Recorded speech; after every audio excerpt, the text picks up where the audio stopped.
Okay, so here we are. It's episode 11 of the Flyside Chats, and today I have Daniel Galhardo with me, and I'll turn it over. If you don't know who he is, I'll be surprised, but I'll turn it over to Daniel to kind of introduce himself. Yeah, hi everyone. It's nice to connect here. Nice to be talking to Anthony again. We haven't talked in a while, but yeah, I'm usually called the Tenkara guy. I'm the founder of Tenkara USA and introduced Tenkara outside of Japan 11 years, 12 years ago almost. And being kind of on this mission to introduce a simpler method of fly fishing and this foreign method of fly fishing to people. So yeah, and Anthony is one of the earliest adopters of Tenkara in the country, and it's nice to connect and have a conversation. Yeah. I really appreciate your time, Daniel. I know that you probably got a lot of demands on it, so I appreciate you spending a few minutes with us.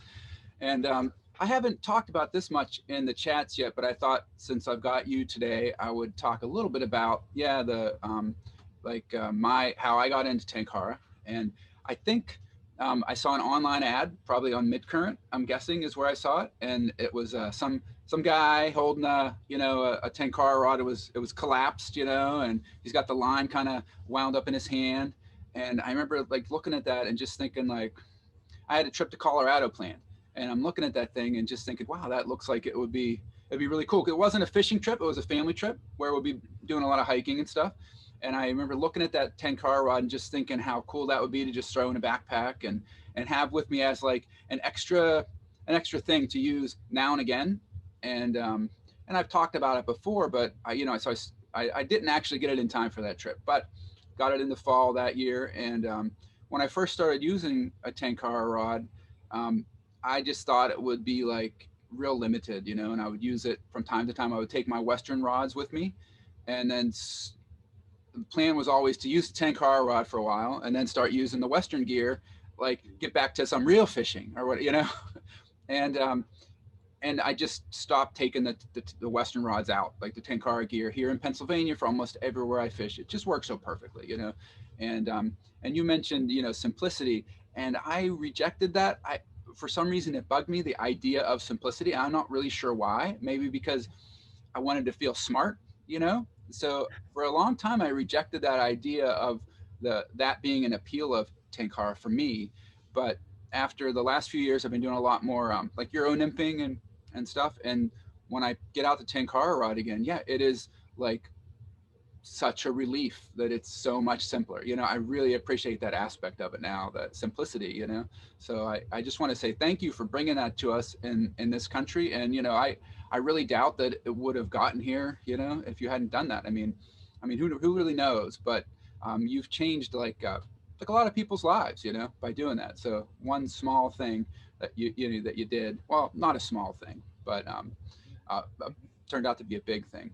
So um, I don't want to really focus too much on the 10 Car USA story because I think people have heard that. I'm really interested to talk to Daniel, the angler, just as an angler. And after the year that we had last year, I'm sure a lot of folks have a lot of hopes pinned on the new fishing season. So I'm just kind of curious um, where you're hoping to get to this year, whether it's new places or old places that you want to revisit, or if there's any kind of new aspects of Tenkara that you're interested in exploring, that kind of thing. So Yeah, no, that's a good question, and yeah, I think I didn't know that about you. By the way, that you were reluctant to embrace the simplicity early on. That's kind of a new piece of it. So it's nice to hear, like what your story was in terms of, yeah, you didn't want to simplify it, but then there's a relief to it, and I think that's kind of the reason for kind of talking about simplicity. It's like to some people, it would just feel like like a little bit of a unburden, relieving a burden, yeah, it's a relaxing thing. But in terms of myself and my fishing, especially with Corona, but even before, like a couple years before Corona, I really started focusing a lot more on just enjoying fishing close to home. I kind of feel like I had a few years that I was very, and it's part of the reason, honestly, like where like part of the attraction of starting a business in fly fishing is like, okay, maybe I get to travel to all these cool places, especially once we started getting some momentum and people started asking me to go and do presentations. So I've done a fair amount of traveling, organized some events in different parts of the country, which is terrific. Like, I mean, I still love doing that when the opportunity presents itself, but I don't have any trips planned. I usually don't, actually. I kind of try not to plan out very far in advance. I like being open to more spontaneous things, just at least in the last few years, that's kind of been my approach. As a matter of fact, Corona kind of changed things for everyone, but even before, I wasn't committing to speaking, more than 3 months in advance, for example. So I really wasn't planning things out, but yeah, fishing close to home is kind of just kind of be my focus. I just feel like I'm kind of trying to spend a little bit more time just kind of experiencing the joy of fly fishing. And for me, it's like this unique thing, like we talked before, where running a business in fly fishing, there's always a risk of it just always feeling like work. And I have had phases when fly fishing, in a way, felt like work, only because it's like, okay, like fly fishing for most people, it's this activity that allows you to tune out, and you don't think about work. You just don't think about the outside world. Um, Not to say that it stopped being pleasurable, because it was always pleasurable, like no matter when I was out in the river.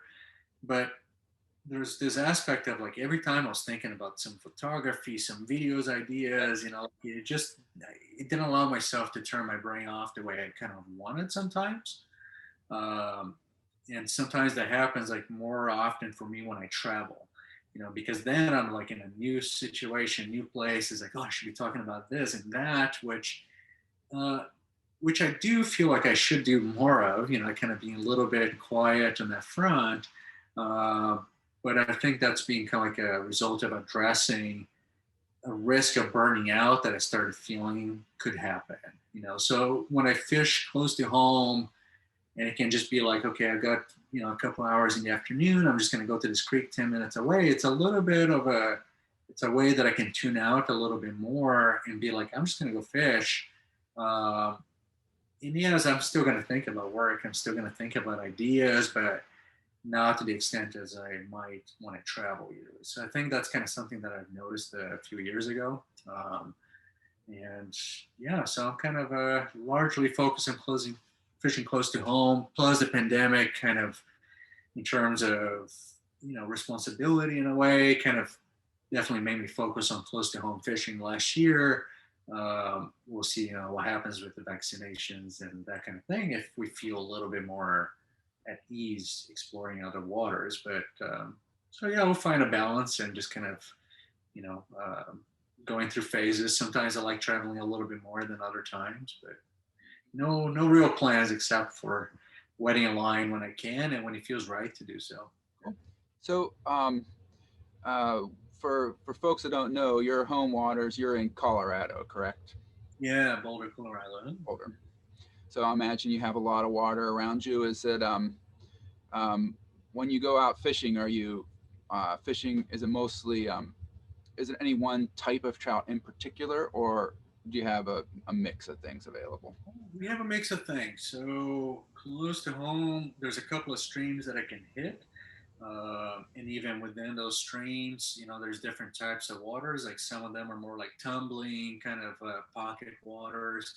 And then when you get down in town, it's a little bit flatter, kind of slower moving water. And one of them has a little bit more brown trout. Another one has some cutthroat. Another, when I go a little higher up in elevation, I can find some brook trout as well, which that are not native, but they're in a few streams here. Um, yeah, I like to change things up. It's kind of I don't target, a fish in particular. I think I focus more on what is it that I want to feel like, because the types of streams give me a different experience, I find. Like a tumbling, moving stream, for example, in a creek close to home, where I'm in it, it's a canyon and I'm in it and I'm just kind of moving from rock to rock, and there's a little bit more of this movement that kind of happens. but there's also a lot more noise, from the Yeah. tumbling water. So that kind of provides this kind of higher energy, feeling. Uh, Sometimes, like in town, like I just, the slow moving water that's not hitting anything, it's really quiet. I hear the birds a lot more, just kind of hear the wind hitting the trees, and that's a very tranquil situation. And then sometimes I like to go higher up, which gives me there's more of a just the atmosphere is different. Like you Yeah. just feel a little bit more, at least where I am, a little bit more humid, mossy, kind of banks and that type of thing. So I think that's usually kind of how I end up making my spur in the moment decision for where I want to fish that day.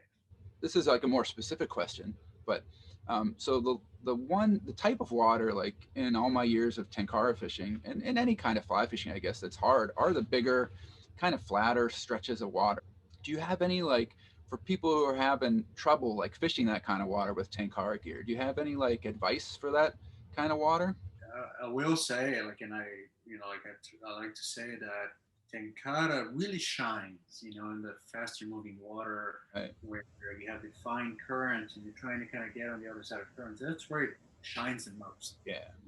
But I also personally like to fish like bigger rivers, flatter waters, where other tools could be comparably effective as well. Sometimes you can use different accessories to fish them a little bit more effectively potentially, but it kind of depends on the person's focus and what they want to do. So for me, the focus on simplicity, not adding much stuff to my rig, and kind of fishing little seams that I want to focus on, that's a really important thing.